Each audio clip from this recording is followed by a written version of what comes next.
வணக்கம். இன்னைக்கு நாம ஒரு மர்மமான கேஸ கையில எடுத்திருக்கோம்.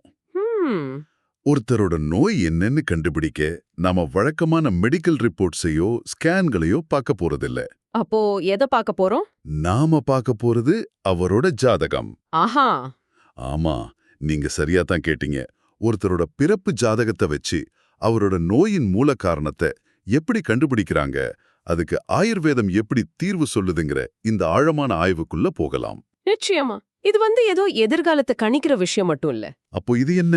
உங்க உடல் அமைப்பு எப்படிப்பட்டது, உங்களுக்கு எந்த மாதிரியான நோய்கள் வர வாய்ப்பு இருக்குன்னு சொல்ற ஒரு பர்சனலைஸ்ட் மெடிக்கல் ப்ளூ பிரிண்ட் மாதிரி. ஓ, உங்க ஜாதகத்துல இருக்கிற கிரக நிலைகள் உங்க உடல் மற்றும் மன ஆரோக்கியத்தோட ரகசியங்களை எப்படி காட்டுதுன்னு பார்க்கிறது ரொம்பவே ஆச்சரியமான ஒரு விஷயம். சரி. இந்த துப்பறியும் வேலையில எங்கிருந்து ஆரம்பிக்கலாம்? நீங்க அனுப்புன குறிப்புகள்ல லக்னம் தான் எல்லாத்துக்கும் ஆதாரம்னு சொல்லப்பட்டிருக்கு. ஆமா, அத ஒரு செடியோட வேர் மாதிரி கற்பனை பண்ணிக்க சொல்லிருக்காங்க. அதுக்கு என்ன அர்த்தம்? கரெக்டான இடத்துல இருந்து ஆரம்பிக்கிறீங்க. லக்னங்கிறது உங்க ஜாதகத்தோட முதல் வீடு. சரி. அதுதான் உங்க உயிர், உங்க உடல், உங்க அடிப்படை ஆரோக்கியம், சொல்லப்போனா எல்லாத்துக்கும் அஸ்திவாரம். அந்த வேர் உதாரணம். ஒரு செடியோட வேர் எவ்ளோ ஆழமாவும் வலுவாவும் இருக்கோ அந்த அளவுக்கு அந்த செடி புயல் மழையெல்லாம் தாங்கி நிக்கும். ஆமா, கரெக்ட். அதே மாதிரிதான் உங்க ஜாதகத்துல லக்னமும் லக்னாதிபதினு சொல்லப்படுற அந்த முதல் வீட்டுக்கு அதிபதியும் வலுவா இருந்தா உங்க நோய் எதிர்ப்பு சக்தி ரொம்ப நல்லா இருக்கும். ஓ, அப்போ ஒருவேளை அந்த லக்னாதிபதி பலவீனமா இருந்தா என்ன ஆகும்? அதுதான் விஷயமே. அந்த லக்னாதிபதி பலவீனமா இருந்தாலோ அல்லது 6, 8, 12ஆம் வீடுகள்ல போய் மறைஞ்சிருந்தாலோ சிக்கல் தான். இந்த வீடுகளை ஜோதிடத்துல துஸ்தான பாவங்கள்னு சொல்லுவாங்க இல்லையே? ஆமா, அதாவது கஷ்டங்களை கொடுக்கக்கூடிய மறைவு வீடுகள். ஒரு நிமிஷம். துஸ்தானம்னா மறைவான இடங்கள்னு சொல்றீங்க. அப்போ ஒரு கார் இன்ஜின்ல ஒரு முக்கியமான பாகம் கண்ணுக்கு தெரியாத இடத்துல மாட்டிக்கிட்டா எப்படி வண்டி சரியா ஓடாதோ, அது மாதிரி நம்ம ஆரோக்கியத்தோட அதிபதி இந்த மாதிரி மறைவு வீட்ல இருந்தா நம்ம உடம்பு சரியா இயங்காதுன்னு சொல்லலாமா? மிகச் சரியான உதாரணம். அப்படிதான். அப்படியா? உடல் அடிக்கடி சோர்வாகும், சின்ன வேலை செஞ்சா கூட ரொம்ப களைப்பா இருக்கும். அது மட்டும் இல்ல, லக்னத்துல சனி, செவ்வாய், ராகு, கேது மாதிரி பாப கிரகங்கள் இருந்தா ம். சின்ன வயசுல இருந்தே ஏதாவது ஒரு ஆரோக்கிய குறைபாடு தொடர்ந்து தொந்தரவு கொடுத்துக்கிட்டே இருக்கலாம். ஆனா எனக்கு ஒரு சந்தேகம் வருது. கேளுங்க. ஒரே லக்னத்துல கிட்டத்தட்ட ஒரே மாதிரிய கிரக அமைப்புல பல லட்சம் பேர் பறக்கறாங்க. எல்லாருக்கும் ஒரே மாதிரி நோய் வரதில்லையே. நீங்க கேக்குறது ரொம்ப முக்கியமான ஒரு பாயிண்ட். நிறைய பேர் இங்கதான் குழம்பிடுறாங்க.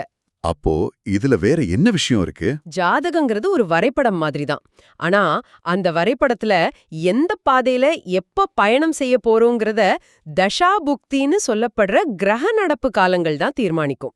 ஓ, தசாபுக்தி. அது போக கோசாரம், ஒருத்தரோட தனிப்பட்ட வாழ்க்கை முறை, உணவு பழக்கம், அவங்க வாழ்ற சூழல்னு பல விஷயங்கள் நோயோட தாக்கத்தை மாத்தும். சரி, புரியுது. நோய்களை பத்தி பேசும்போது நீங்க 6ஆம் வீட்டை பத்தி சொன்னீங்க. அத ரோகஸ்தானம்னு சொல்வாங்க இல்லையா? ஆமா, நோயின் இருப்பிடம்னே அதுக்கு பேரு. அந்த வீடு கெட்டு போயிருந்தா? அடிக்கடி நோய்வாய்ப்படுறது, மருந்து மாத்திரையோடையே வாழ வேண்டிய சூழல், அல்லது ரொம்ப நாள் குணமாகாத நாள்பட்ட நோய்கள் உருவாகலாம். அப்போ 8ஆம் வீடு அது ஆயுள்ஸ்தானம் தானே? ஆமா, இது ஆயுள பத்தி சொல்ற வீடு.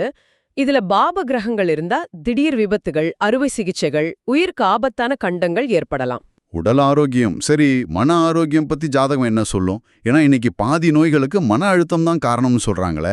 உண்மை. மனசு நல்லா இருந்தாதான் உடம்பும் நல்லா இருக்கும். நம்ம மனசுக்கு காரக கிரகம் சந்திரன். ஒருத்தரோட ஜாதகத்துல சந்திரன் பலவீனமா இருந்தா, அதாவது நீசமாகியோ பாப கிரகங்களோட சேர்ந்தோ இருந்தா அவங்களுக்கு சின்ன விஷயத்துக்கு கூட மனசு உடைஞ்சிடும். என்ன மாதிரி பிரச்சனைகள் வரும்? தேவையில்லாத பயம், பதட்டம், தூக்கமின்மை, மன அழுத்தம்னு பல பிரச்சனைகள் வரலாம். ஆனா அதே சந்திரன் குரு மாதிரி ஒரு சுப கிரகத்தோட பார்வைய பெற்றிருந்தா அப்போ எவ்ளோ பெரிய கஷ்டம் வந்தாலும் மன அமைதியோட அதை சமாளிக்கிற சக்தி கிடைக்கும். இப்பதாங்க விஷயமே ரொம்ப சுவாரஸ்யமா மாறுது. ஆமா, ஒவ்வொரு கிரகத்துக்கும் ஒரு குறுக்கிட்ட நோயோட தொடர்பு இருக்குன்னு உங்க குறிப்புகள்ல படிச்சேன். அப்ப ஒருத்தரோட ஜாதகத்தை பார்த்தா இன்னும் துல்லியமா சொல்ல முடியுமா? ஆமா, நீங்க சொல்றதான் பாயிண்ட். இதுதான் மருத்துவ ஜோதிடத்தோட சிறப்பம்சம். ஒவ்வொரு கிரகத்துக்கும் ஒரு குணம் இருக்கு. சனி ரொம்ப மெதுவா நகரக்கூடிய கிரகம். அதனால அது கொடுக்கிற நோய்களும் நீண்ட காலம் இருக்கும், மெதுவா குணமாகும்.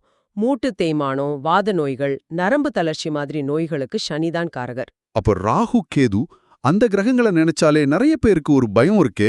பயம் தேவையில்ல, புரிதல் தான் தேவை. ராகு ஒரு நிழல் கிரகம். அதனால அது குடுக்கிற நோய்களும் மர்மமாவே இருக்கும். மர்மமாவா? பல டெஸ்ட் எடுத்தாலும் டாக்டர்களால நோயை கண்டுபிடிக்க முடியாது. விஷக்கடி, ஒவ்வாம, அப்புறம் ஆட்டோ இம்யூன் டிசார்டர்ஸ், இதுக்கெல்லாம் ராகு தான் காரணம்.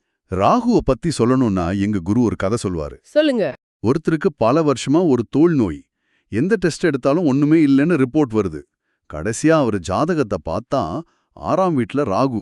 அப்போ ராகு தசை நடந்திருக்கும். கரெக்ட். ராகு தசை ஆரம்பிச்ச நேரத்துல தான் நோய் வந்திருக்கு. இதுதான் ராகுவோட வேலை. மருத்துவத்துக்கே புரியாத புதிர் மாதிரி நோய்களை கொடுக்கறது. ஆமா, சரியா சொன்னீங்க. அப்போ கேது? கேது ஒரு ஆன்மீக கிரகம். அது குடுக்கிற நோய்கள் பெரும்பாலும் காரணம் கண்டுபிடிக்க முடியாத வழிகளா இருக்கும். நரம்பு சம்பந்தப்பட்ட பிரச்சனைகள், சில சமயம் கர்ம வினையால வர நோய்களுக்கும் கேதுதான் காரணம். மற்ற கிரகங்கள்? செவ்வாய், சூரியன்? செவ்வாய் உடம்புல ஏற்படுற வீக்கம், காயம், ரத்த சம்பந்தப்பட்ட பிரச்சனைகளை கொடுக்கும். சூரியன் நம்ம உடலோட உயிர் சக்தி. உயிர் சக்தியா? ஆமா, சூரியன் பலவீனமாயிருந்தா நம்ம ஒட்டுமொத்த நோய் எதிர்ப்பு சக்தியும் குறைஞ்சிரும். ஓகே. இப்போ ஒவ்வொரு கிரகமும் ஒரு குறிப்பிட்ட நோயோட தொடர்புடையதுன்னு புரியுது. ஆனா வெறும் அறிகுறியை மட்டும் தெரிஞ்சுக்கிட்டு என்ன பண்ண முடியும்?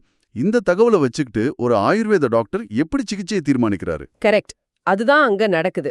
இந்த 2 புராதனமான சாஸ்திரங்களும் இங்கேதான் கைகோர்க்கின்றன. எப்படின்னு சொல்லுங்க.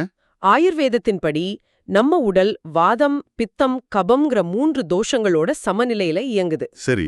இந்த தோஷங்களுக்கும் நவ கிரகங்களுக்கும் நேரடி தொடர்பு இருக்கு. பொறுங்க, நீங்க என்ன சொல்றீங்கன்னா ஒருத்தரோட ஜாதகத்துல சனி உச்சமா இருந்தா அவங்க உடம்புல வாதம் அதிகமா இருக்குன்னு சொல்றீங்களா? இது ஜோதிடமும் உடற்கூறியலும் இணைகிற புள்ளி மாதிரி இருக்கே. ஆமா, அப்படிதான். சனி, கேது போன்ற கிரகங்கள் வாதம் தோஷத்தோட தொடர்புடையவை. வாதம்னா? வாதம்னா உடம்புல இருக்கிற இயக்கம், நரம்பு மண்டலத்தோட செயல்பாடு, காத்து மாதிரி. சரி. அப்ப பித்தம்? சூரியன், செவ்வாய் கிரகங்கள் பித்தம் தோஷத்தோட தொடர்புடையவை. பித்தம்னா உடம்போட ஜீரண சக்தி, உடல் வெப்பம், நெருப்பு மாதிரி. பித்தம்னா ஜீரண சக்தின்னு சொல்றீங்க. அப்போ சில பேருக்கு எது சாப்பிட்டாலும் உடனே ஜீரணமாகிடும், உடம்பு எப்பவும் சூடா இருக்குன்னு சொல்லுவாங்களே, அவங்களுக்கு பித்த உடம்புன்னு சொல்லாமா? மிகச் சரியா புரிஞ்சுகிட்டீங்க. அவங்க ஜாதகத்துல சூரியனோ செவ்வாயோ வலுவா இருக்கும். அப்போ கபம்? சந்திரன், குரு கிரகங்கள் கபம் தோஷத்தோட தொடர்புடையவை. கபம்னா உடலோட கட்டமைப்பு, திரவ சமநிலை, நீர் மாதிரி. ஓகே. ஒருத்தரோட உடம்புல எந்த தோஷம் அதிகமா இருக்குன்னு கண்டுபிடிச்சிட்டாங்க. அதுக்கப்புறம் சிகிச்சை தான். ஒருத்தருக்கு கடுமையான மூட்டு வலி இருக்குன்னு வச்சுக்கலாம். அவரோட ஜாதகத்துல சனி அல்லது கேதுவோட தாக்கம் 6ஆம் வீட்டுல அதிகமா இருக்கு. இது காதம் சம்பந்தப்பட்ட நோயின்னு ஜோதிடம் மூலமா உறுதி செஞ்ச பிறகு ஆயுர்வேத மருத்துவர் வாதத்தை குறைக்கிற சிகிச்சையை ஆரம்பிப்பார். என்ன மாதிரி சிகிச்சை? வாதத்தை சமநிலைப்படுத்தக்கூடிய மூலிகைகளான அஸ்வகந்தா, நரசிம்ஹ ரசாயனம் போன்ற மருந்துகள், அதுக்கேத்த உணவு முறைகள், எண்ணெய் மசாஜ் போன்ற சிகிச்சைகள் பரிந்துரைக்கப்படும். இது நோயோட மூல காரணத்துக்கே சிகிச்சை அளிக்கிற மாதிரி இருக்கு. ஆமா, இது ஒரு முழுமையான அணுகுமுறை. இது தியரியா கேட்க நல்லா இருக்கு. ஆனா புற்றுநோய், மன அழுத்தம் மாதிரி இன்னைக்கு இருக்கிற தீவிரமான நோய்களுக்கு இந்த அணுகுமுறை எப்படி பொருந்தும்? நிஜ வாழ்க்கையில் இது எப்படி பயன்படுதுன்னு சில உதாரணங்கள் மூலமா விளக்க முடியுமா? நிச்சயமா.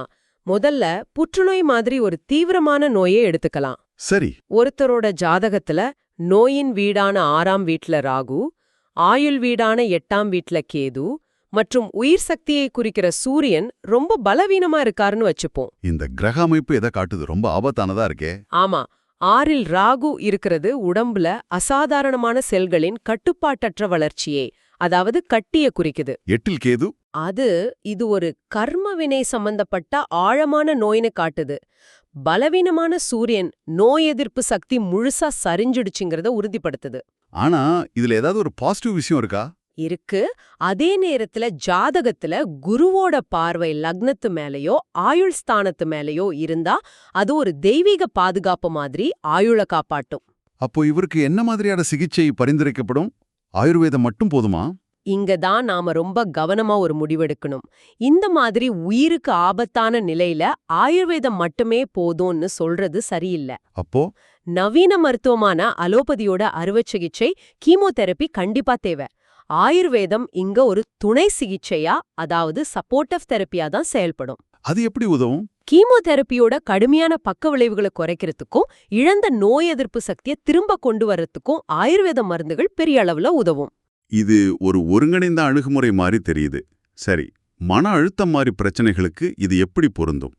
இன்னொரு உதாரணம் பார்க்கலாம். ஒருத்தரோட ஜாதகத்துல மனசுக்கு காரகனான சந்திரன் 8ஆம் வீட்ல கேதுவோட சேர்ந்திருக்கார். சந்தோஷத்தை குறிக்கிற 4ஆம் வீட்ல சனி இருக்கார். சந்திரனும் கேதுவும் சேர்றது ஒருத்தரோட மனச துண்டிக்கப்பட்ட மாதிரி ஒரு நிலைய உருவாக்கும். நான் யாரு, எதுக்கு இங்க இருக்கேன்னு ஒரு குழப்பம், ஒரு வெறுமை. 4ஆம் வீட்ல சனி அது தனிமை உணர்வையும் வாழ்க்கையில பிடிப்பில்லாத தன்மையும் கொடுக்கும். கேட்கவே கஷ்டமா இருக்கு. இந்த சூழல்ல சிகிச்சை எப்படி அமையும்? மனநல மருந்துகளை நிறுத்தச் சொல்வாங்களா? அது ரொம்ப ஆபத்தான விஷயம். மனநல மருத்துவர் கொடுத்த மருந்துகளை திடீர்னு நிறுத்தினா ஹவுக்குவா ரொம்ப மோசமா இருக்கலாம். அப்போ என்னதான் தீர்வு? அதோட தியானம், பிராணாயாமம், மந்திர ஜபம் மாதிரி பயிற்சிகளை செய்யும்போது மனசு கொஞ்சம் கொஞ்சமா உறுதிப்படும். அப்போ இது அலோபதியா, ஆயுர்வேதமா, ஜோதிடமான ஏதாவது ஒன்ன தேர்ந்தெடுக்கிற விஷயம் இல்ல. இல்லவே இல்ல. இது மூணையும் எப்போ, எப்படி, எந்த அளவுல சரியா பயன்படுத்துறதுங்கிறத பற்றி இது. இந்த முடிவை எடுக்க உங்க குறிப்புகள்ல ஏதாவது வழிகாட்டுதல் இருக்கா? ஆமா, ரொம்ப தெளிவான ஒரு டிசிஷன் ஃப்ளோ சார்ட், அதாவது ஒரு முடிவெடுக்கும் வழிமுறை வரைபடத்தையே முன்வைக்குது. ஓகே, அதோட முதல் படி என்ன? எப்போ நாம எதை பத்தியும் யோசிக்க கூடாது? படி 1. முதல்ல இது உயிருக்கு ஆபத்தான அவசர நிலையா, அதாவது எமர்ஜென்சியான்னு பார்க்கணும். உதாரணமா? மாரடைப்பு, பக்கவாதம், தீவிரமான விபத்துனா ஒரு நொடி கூட தாமதிக்காம உடனடியா அலோபதி மருத்துவத்தை தான் நாடணும். முதல் நோக்கம் உயிரை காப்பாத்துறது. சரி, அவசர நிலையில்ல ஒரு நாள்பட்ட நோயா இருக்கு. அடுத்தபடி என்ன? படி 2. ஜாதகத்தோட 6, 8 மற்றும் 12ஆம் வீடுகளை ஆய்வு செஞ்சு நோயோட ஆழம், தீவிரம் மற்றும் தன்மையை புரிஞ்சுக்கணும். நோயோட தன்மையை புரிஞ்சுக்கிட்ட பிறகு? படி 3. ஜாதகத்துல இருக்கிற கிரக அமைப்புகளை வச்சு உடம்புல எந்த தோஷம், அதாவது வாதம், பித்தம், கபம் அதிகமா தூண்டப்பட்டிருக்குன்னு கண்டுபிடிக்கணும். அதுக்கு ஏற்ற மாதிரி ஒரு முழுமையான ஆயுர்வேத சிகிச்சை திட்டத்தை உருவாக்கணும். எல்லாத்தையும் விட முக்கியமா ஆயுள் பலத்தை பார்க்கணும் இல்லையா? மிகச்சரி, அதுதான் படி 4. மற்றும் இதுதான் ரொம்ப முக்கியமானது. ஒருத்தரோட ஆயுள் பலம், அதாவது 8ஆம் வீடு வலுவா இருந்தா முழுமையான ஆயுர்வேத சிகிச்சை கொடுத்து நோயை வேரோட அழிக்க முடியும். ஒருவேளை ஆயுள் பலம் வீக்கா இருந்தா? அந்த மாதிரி நேரத்துல நோயை கட்டுப்படுத்தி வலியை குறைச்சு அவங்களோட வாழ்க்கை தரத்தை மேம்படுத்துறது தான் சிகிச்சையோட நோக்கமா இருக்க முடியும். அப்போ இந்த முழு அணுகுமுறையோட சாராம்சம் தர்மம் என்னன்னு சொல்லலாம். இறுதியா இந்த அணுகுமுறையோட தர்மத்தை உங்க குறிப்புகள் ரொம்ப அழகா சொல்லுது. என்ன அது? ஜோதிடம் காலத்தை அறிய, ஆயுர்வேதம் உடலை சீரமைக்க, அலோபதி உயிரை காப்பாற்ற. ஆஹா, இது 3 எதிரிகள் இல்ல, ஒண்ணுக்கொன்னு துணை நிக்கிற கூட்டாளிகள். இந்த உரையாடல் மூலமா ஜோதிடம்ங்கிறது வெறும் பலன் சொல்ற கருவி இல்ல. அது ஒருத்தரோட உடல்நிலைய ஆழமா புரிஞ்சுக்கிட்டு சரியான நேரத்துல சரியான சிகிச்சையை தேர்ந்தெடுக்க உதவுற ஒரு வழிகாட்டிங்கிறது ரொம்ப தெளிவா புரியுது. ஆமா, இது ஒரு வரையில இன்னைக்கு நாம பெருமையா பேசிக்கிற பர்சனலைஸ்டு மெடிசினோட ஒரு புராதன வடிவம். சரியா சொன்னீங்க. நிறைவா உங்க குறிப்புகள்ல முனிவர்கள் சொன்ன ஒரு பொன்மொழியை மேற்கோள் காட்டியிருக்காங்க. இது உங்களுக்கு ஒரு ஆழமான சிந்தனையை தூண்டலாம். காலம் தவறினால் மருந்தும் விஷம், காலம் அறிந்தால் விஷமும் மருந்து. அருமை. மருத்துவத்துல சரியான நேரம், அதாவது டைமிங் எவ்வளவு முக்கியங்கிறத இதை விட ஆழமா யாராலும் சொல்ல முடியாது.